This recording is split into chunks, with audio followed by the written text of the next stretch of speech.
Hello, everyone. Welcome back to Huddle Up here on the Missouri Sports Network inside the Pizza Ranch studio. We got everyone back inside of our cave here. Guy, scoreboard man, is back inside of his bat cave. DA is sitting up there doing his thing in his portion of the cave, and I am sitting on top of the roost here overlooking this thing. Hey, we're going to talk a little baseball right now. I'm excited. Opening day here. Traditions all across the board. Most parks are going to say they have tradition. I am biased by far, understanding the rich history of the St. Louis Cardinals. It is our time to shine. But there will be some changes this year. We'll get into those things a little bit later with Major League Baseball. But the Royals on the other side of the state are opening up with the Twins. Everyone's high in anticipation about what can happen. Everyone's optimistic about the year. The Cardinals are starting with the Blue Jays. DA, let's start with you here. What are your thoughts about the Cardinals, who they're pitching, and the pitcher they're going against up there with the Blue Jays, and if the Cardinals have a legitimate chance of making a little run at this World Series title?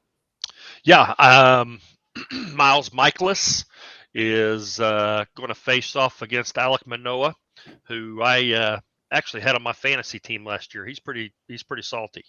Um, I think it's going to probably come down to the weather's supposed to be nice as far as I know up in St. Louis, so that's going to be a huge factor. And then I think whoever can get to the bullpen quickest is probably going to have a good chance to win. You look at the opportunity for the Cardinals throughout the season; it's kind of funny. Everybody else in the NL Central is playing inter division games, and you look at both of them, and you're just like, man, those are stinkers. Those are horrible matchups. You got Milwaukee and Chicago, and I'm a Cubs fan, but I just kind of think, And then you have, which may be the worst opening day in the history of baseball, you have Pittsburgh at Cincinnati, and I mean, those two will be vying for who gets the first draft pick next year.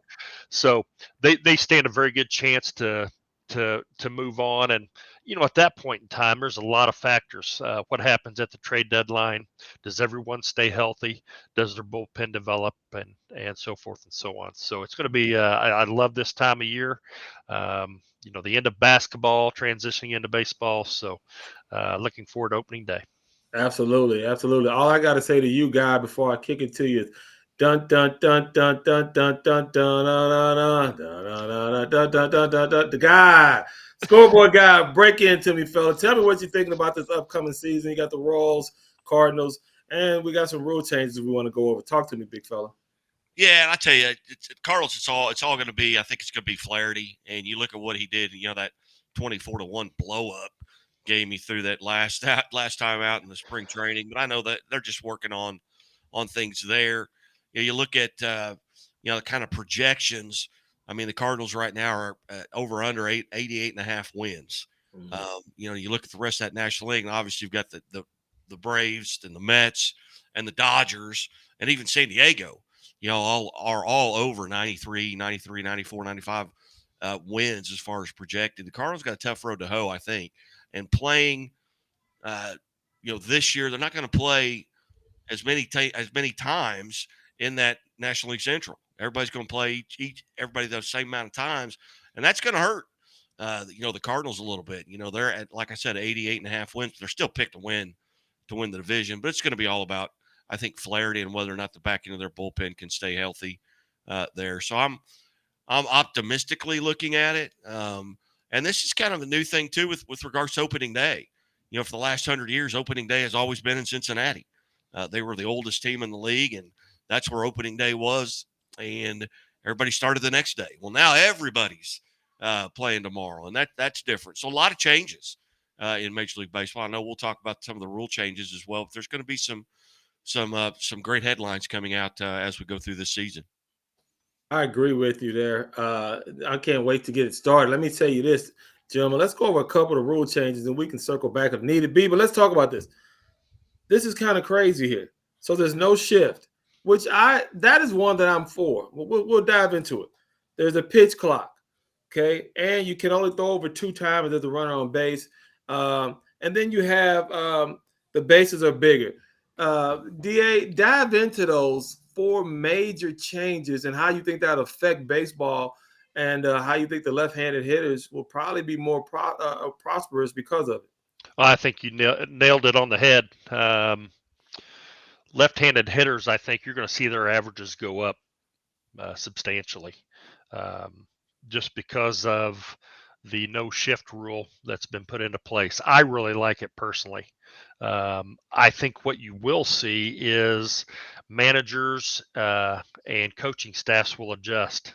I don't know if they'll put a rover somehow out in the outfield or something along those lines. You got to have both feet on the dirt. So I would say that they're going to make some type of adjustment. They're going to find that gray area that they can, that wiggle room to where they can still cover that portion there, that opening between first and second base.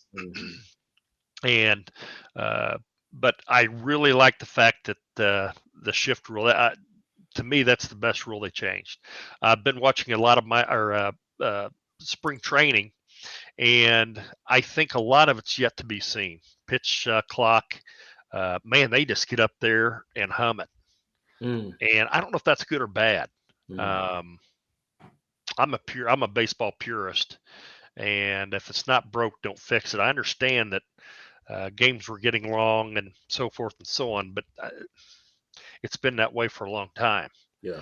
And I just think that they're trying to there's other ways to make people get more interested in becoming baseball fans than tweaking the rules, in my opinion. So that's my 2 cents, and I'll let Guy talk about some of the other rule changes. No, D. That was about 5 cents you gave there. But we like it. We like it when you give your sense anyway. Nuke, what are you saying, my brother? I mean, there's several of them. Even the pitch clock and throwing over 2 times and the bigger bases to avoid injury. You guys, talk to me, Nuke. What are your thoughts? Well, I tell you what, the pitch clock, and just talking to some guys that I know that have pitched, at the NCAA level and the professional level, they love it. They want to get that ball back and throw, because they already know in their mind when they throw that first pitch, they know what they're going to throw on the second pitch. The hitters are stepping out, going in and out because they're trying to recollect what they've seen.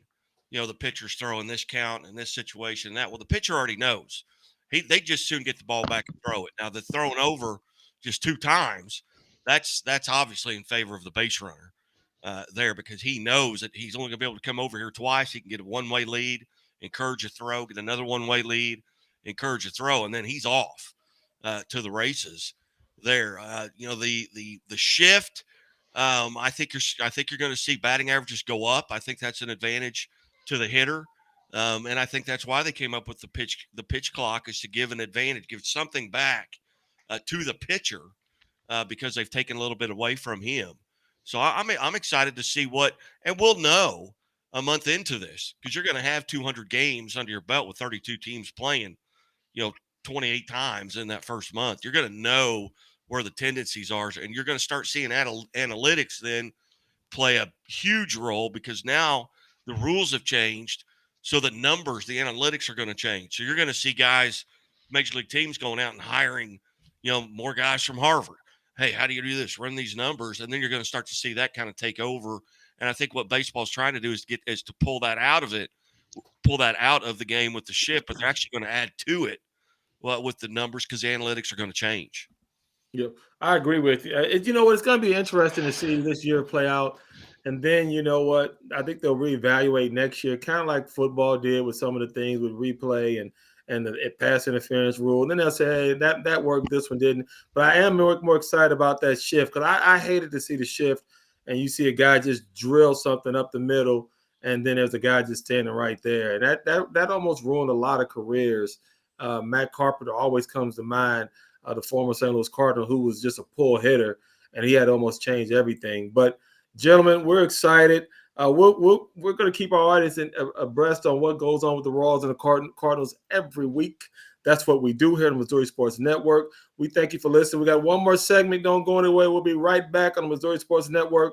You're listening to Huddle Up here inside of the Pizza Ranch studio. And once again, my favorite high school coach here with the Walnut Grove Lady Tigers. Roar Tigers. Well, should I say Soar Tigers? All right, here we go, gentlemen. We'll be right back. Stay tuned.